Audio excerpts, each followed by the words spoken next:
Today we are talking about the blissful time that is the second trimester. There was some points during the second trimester that I forgot that I was pregnant.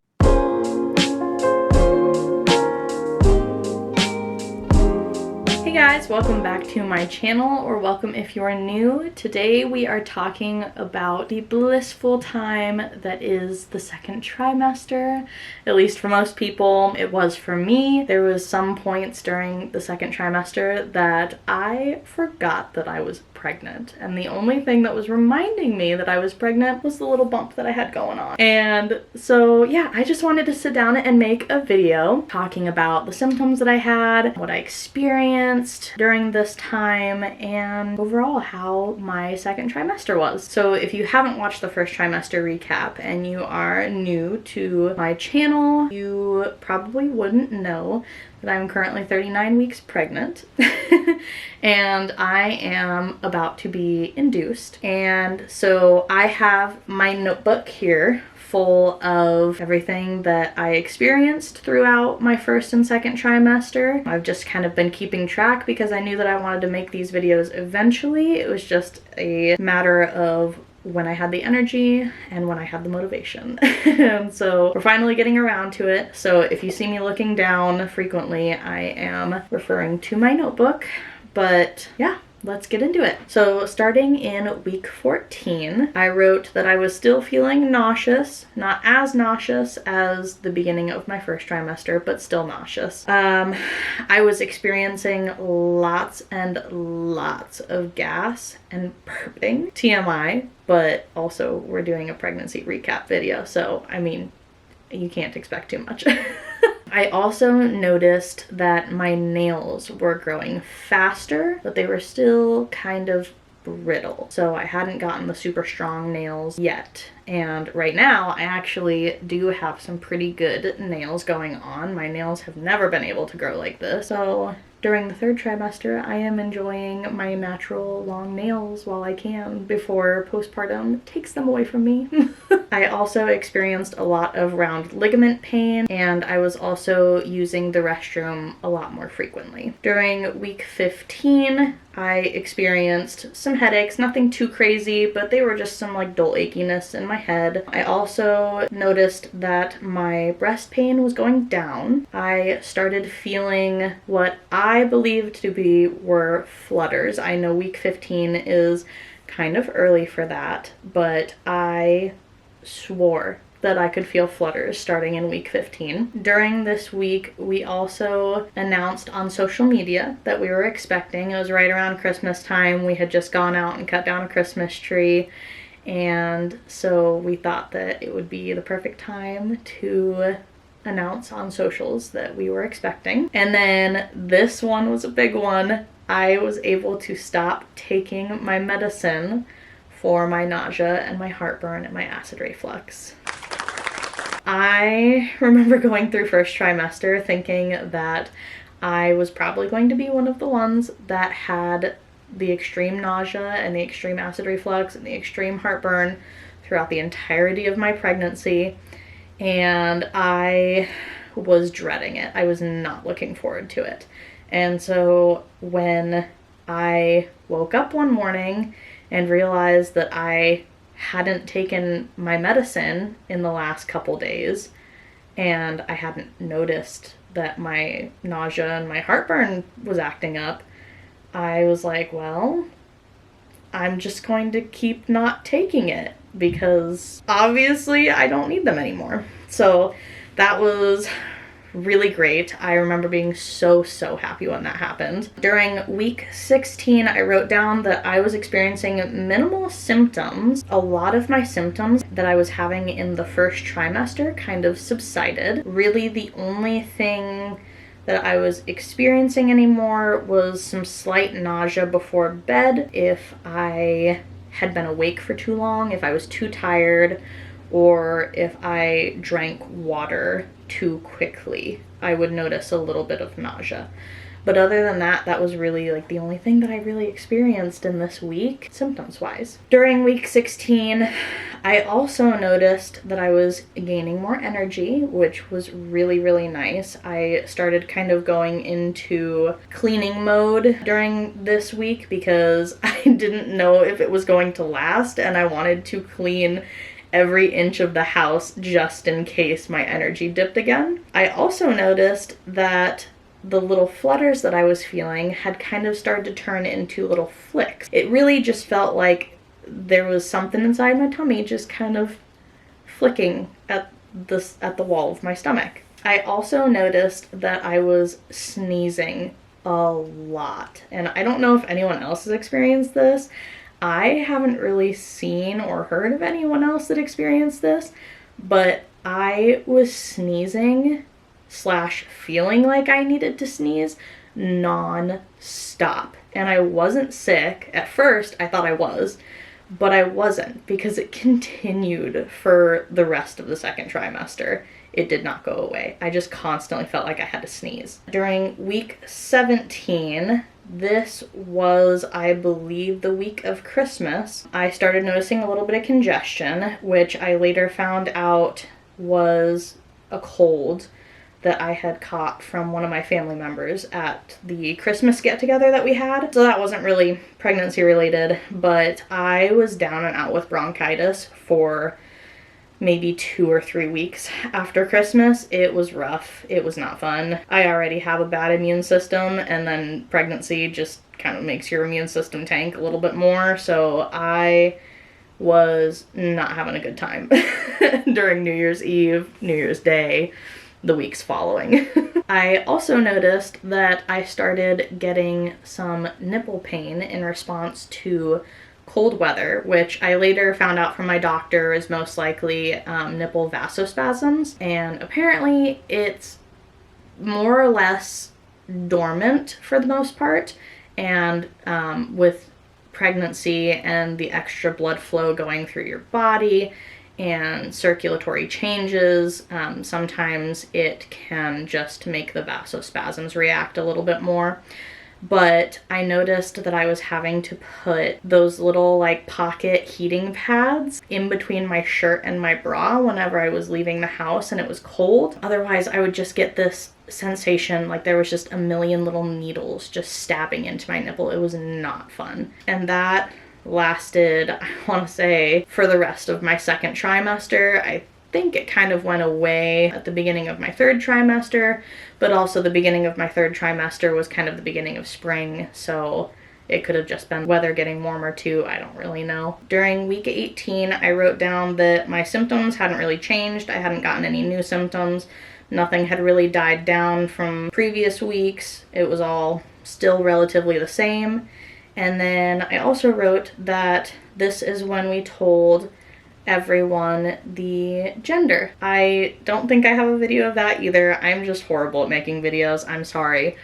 I really, really wanted to make a friends and family reaction video, but I just felt so awful during the first trimester when we told everyone that I didn't have the motivation. I didn't have the willpower to set things up and make things elaborate and record people's reactions. I just did not have it in me. So maybe next pregnancy, but basically we just got 2 little containers of spray confetti and we sprayed it up in the air and it was pink. So during week 19, I wrote down on the 5th of January, I saw kicks for the first time. I was laying in bed and I looked down and I could see little bumps coming up out of my stomach every once in a while. And then on the 6th, the very next day, Zach saw her kick for the first time. And he was able to feel her movements and stuff like that. And that was very exciting. And that was really all I had note of for week 19. Nothing really changed. I was still feeling relatively good. And then for week 20, we had our anatomy appointment. And this is where we found out that I had a posterior placenta. So every single time that I thought I felt movement, you know, at 15 weeks, and I thought I was seeing movement, I was kind of like, oh, it is way too early to be seeing this and to be feeling this. Like, there's no way. Like, this just must be something else. Well, we found out that I had a posterior placenta, so that is why I was able to feel things as early as I was, because little miss was right up front, center stage. During week 20, I also noted that I started getting more shortness of breath, which I'm sure I had experienced sooner, but I also have asthma, so shortness of breath is not necessarily the most unusual thing for me. But I definitely noticed during week 20 that walking upstairs was getting a little bit more difficult, and when me and my husband would go out on walks, I was struggling to hold up conversation as we were walking a little bit more. I also wrote down that I noticed an increase in hair growth, which I still have. My hair has been growing insanely quickly. When we started the pregnancy in September, my hair was about here, I want to say. And I have gotten it cut twice during pregnancy. So she's growing thick, she's growing long. Not excited for postpartum to take that away from me, but I'm just enjoying it while we can. I also noticed during week 20 that my belly really started to pop. In weeks previous, I had kind of noticed a little bit of a bump, but it was kind of lumpy and not, you know, super round, and didn't have like great form to it, and so I just kind of chalked it up as more bloating than anything else. But I really noticed at week 20 and on that it started getting more firm, started getting more round. My belly button kind of started to come out a little bit, and so that was really exciting to see. During week 21, I wrote that my acid reflux returned, but not to the severity of what it was during my first trimester, thankfully. I didn't have to start taking medicine again.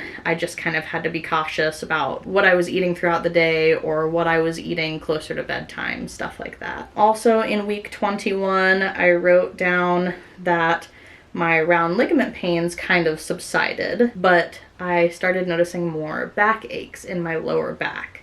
And this was just kind of if I was sitting for an extended period of time, or if I was standing for an extended period of time, I would just notice a dull ache in my lower back. And that was pretty much it.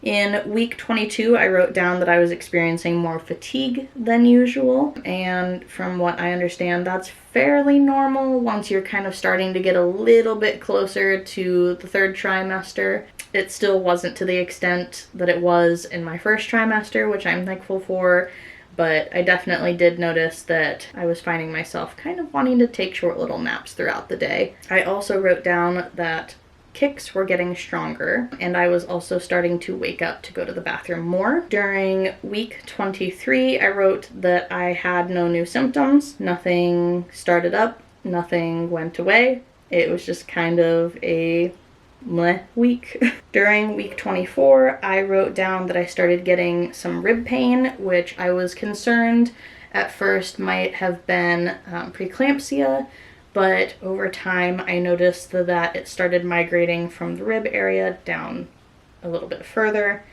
and realized that it was just more round ligament pain than anything else. So that was a relief when that started happening. But yeah, this week I had a lot of rib pain. I was finding myself kind of pushing her down out of my ribs as much as I could. And then I also wrote down that my belly button really started to pop during this week. And I also started getting very mild Braxton Hicks. It was usually just like 1 or 2 a day, but it was just, you know, kind of feeling that tightening on your stomach, and lasted 10 seconds maybe. Went away, didn't come back for the rest of the day, but they definitely were noticeable. During week 25, I wrote down that my round ligament pain in my lower abdomen returned. This was a week that I felt like she was definitely having a growth spurt because I was having a lot of stretching, pulling pain, quite a bit of back pain, all around just kind of an uncomfortable week for me. I also started to notice that I was getting insomnia. And so I started taking my Unisom again, just to kind of help get myself a good night's sleep, because I found that when I wasn't taking the Unisom, I was having to take naps throughout the day. And if I did take the Unisom, then I would be energetic and, you know, doing whatever I needed to do that day. So I started taking my Unisom again so that I could make sure that I was getting really good night's sleep. During week 26, I wrote down that there were no new symptoms. Again, a pretty boring week. During week 27, I wrote down that I started getting sciatic pain in my lower back. I was kind of hobbling around a little bit more than usual because putting too much pressure on either of my legs was not very comfortable. I also started noticing fetal hiccups, which at first I just kind of thought were like little spasms, but they were very rhythmic and very, you know, they would last maybe like 5 to 10 minutes. So eventually I learned that, oh, these must be fetal hiccups. And lastly, during week 28, I wrote down that I noticed that my fatigue had returned. Again, not to the point where it was during my first trimester, but naps were starting to sound good to me again, and my motivation kind of took a dip again. I was just feeling a little more sleepy than usual. I also noticed that my appetite increased, and I was starting to slowly be able to eat more and more of what I was having aversions to during the first trimester. A lot of my aversions were meat related and protein related, unfortunately. Peanut butter sounded disgusting to me, which I usually love peanut butter, so that was baffling for me. Eggs were disgusting. Fish sounded disgusting. Beef, any sort of beef or red meat sounded absolutely vile. It still doesn't sound the best, if I'm being honest. The red meat thing has still been an issue for me, even late into the third trimester. It has slowly gotten better, but I'm very excited for postpartum when I hopefully will crave a steak again. Also, during week 28, I went in for an OB appointment. I had my gestational diabetes test. I passed my gestational diabetes test, thankfully. And then I also did a non-stress test because I had kind of noticed that there was a slight change in her movements. She was still making her kick counts. She was still moving around enough, but there was just a little bit of change into how it was. Instead of, you know, feeling like she was like ping-ponging all over, like break dancing in my uterus, it just kind of had turned into like more rolling sensations and more subtle movement. And so my doctor offered a non-stress test just to make sure everything was okay, and baby girl was totally fine. I was just overthinking. And then lastly, during week 28, I started noticing kind of a tingling sensation in my chest, or I guess I shouldn't say chest, right below my chest, kind of in my upper abdomen when I would lay down on one of my sides, and it just kind of felt like that area of my body wasn't getting as much blood flow as it should be, and it kind of felt like that area of my abdomen was like falling asleep. It kind of felt like the pins and needles that you get when your body starts to fall asleep. So I talked with my doctor about that. She just kind of said that it sounds like my body is just producing a lot more blood than usual, and she didn't sound concerned about it, so I try not to be concerned about it. So yeah, I don't know if that has ever happened to anyone else. If it has, let me know, because I feel super alone in that one. I have not heard from anyone else about anything about like tingling sensation in the upper abdomen. So if you have experienced that, or you know someone who's experienced that, please leave that down in the comments, because that would make me feel a lot less secluded. And once again, obviously, I am no longer in my second trimester, well outside of my second trimester, so I can't really give you guys a live bump date photo, but I will insert one right here. Anyways, that is it for the second trimester recap video. If you guys have any questions or something maybe that you were hoping that I would talk about and I didn't touch on, feel free to leave a comment down below. And if you guys have any ideas for future videos, leave that in a comment as well. But other than that, please like and subscribe, and I will see you guys in the next video. Bye.